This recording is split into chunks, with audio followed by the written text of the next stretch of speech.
एक ऐसा शहर जो ऐसा लगे कि दुनिया से 100 साल आगे चल रहा हो। एक ऐसी जगह जहां किसी बिल्डिंग का ग्राउंड फ्लोर ही उसका 20वां फ्लोर हो। तो चलिए आज चलते हैं चीन के उस 8D शहर में जिसका नाम है चोंगकिंग। सच कहूं तो ये बात इस जगह को एकदम परफेक्ट तरीके से बयां करती है।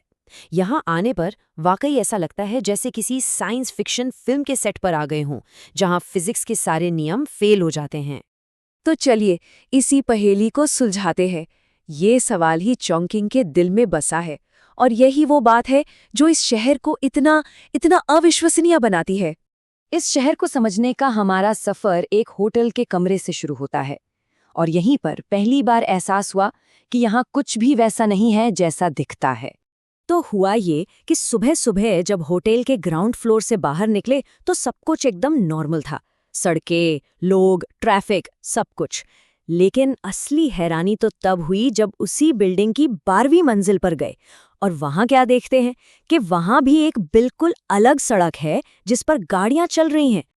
और बस उसी पल दिमाग में बत्ती जली कि इसे 8D सिटी क्यों कहते हैं। ये असल में एक शहर है ही नहीं, ये तो एक के ऊपर एक बने कई शहर हैं जो एक ही वक्त पर एक साथ मौजूद हैं। तो अब सवाल ये है कि भाई ऐसा मुमकिन कैसे है? इसका जवाब छिपा है इस शहर की ज्योग्राफी में। और इसे समझने के लिए चलिए चोंगकिंग की एक बहुत ही मशहूर इमारत को देखते हैं। ये बिल्डिंग शहर के फाइनेंशियल सेंटर में है और कह सकते हैं कि चोंगकिंग के 8D स्ट्रक्चर को समझने का ये सबसे आसान तरीका है। यहीं से इसकी पूरी कहानी समझ में आ जाएगी। सोचिए, जब इसे एक तरफ से देखते हैं तो ये एक नॉर्मल इमारत लगती है जो जमीन से शुरू हो रही है, पर जैसे ही दूसरी तरफ जाते हैं तो पता चलता है कि वही मंजिल 20 माले की ऊंचाई पर है। तो इसका असली रहस्य ये है, चोंगकिंग पूरा का पूरा शहर पहाड़ों और घाटियों पर बसा हुआ है। यहाँ की जमीन सपाट है ही नहीं, इसलिए जो एक तरफ से ग्राउंड लेवल है वही दूसरी तरफ से एक गहरी खाई या पहाड़ की ढलान बन जाती है। और ये इंजीनियरिंग का ऐसा अजूबा है कि चीन के दूसरे शहरों से आने वाले टूरिस्ट भी इसे देखकर हैरान रह जाते हैं। वो भी बिल्डिंग के दोनों तरफ जाकर वीडियो बनाते हैं, ये समझने के लिए कि आखिर ये हुआ तो हुआ कैसे। चलिए अब आगे बढ़ते हैं और देखते हैं कि कहानी और कितनी रोमांचक होती है।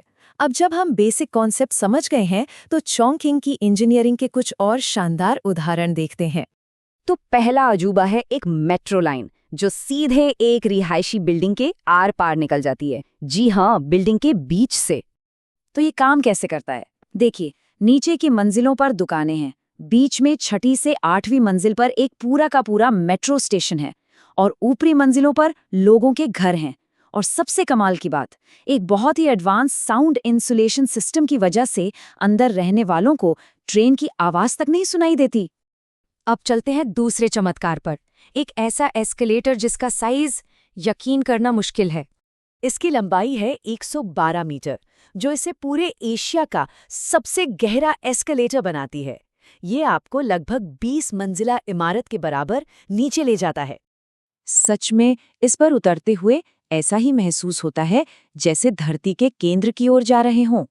पूरे 3 मिनट लगते हैं ऊपर से नीचे आने में, और जब नीचे पहुंचते हैं तो लगता है जैसे शहर कहीं ऊपर आसमान में ही रह गया हो। लेकिन चोंगकिंग सिर्फ एक कंफ्यूज करने वाली इंजीनियरिंग का नमूना नहीं है। रात में ये शहर एक बिल्कुल अलग, एक खूबसूरत और फ्यूचरिस्टिक रूप ले लेता है और अब एक बहुत बड़ा टूरिस्ट हब बन चुका है। 23 करोड़, जी हाँ, ये उन टूरिस्ट्स की संख्या है जो सिर्फ एक साल में चोंगकिंग आए थे। इससे अंदाजा लगा सकते हैं कि ये शहर अब चीन के टॉप टूरिस्ट डेस्टिनेशंस में से एक क्यों है। और रात में इस शहर का दिल है होंग्या केव। ये एक पारंपरिक स्टाइल की इमारत है जो एक पहाड़ की सीधी चट्टान पर तराश कर बनाई गई है। इस प्राचीन जगह का करीब 2500 साल पुराना इतिहास है और आज ये रेस्टोरेंट्स, दुकानों और कैफे से गुलजार रहती है। सूरज ढलते ही पूरी बिल्डिंग सुनहरी लाइटों से ऐसे जगमगाती है जैसे कोई त्योहार हो।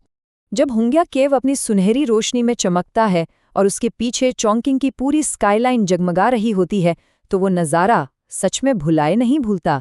ये खूबसूरती और इंजीनियरिंग का एक अद्भुत संगम है। तो चोंगकिंग का ये सफ़र यहीं ख़त्म होता है।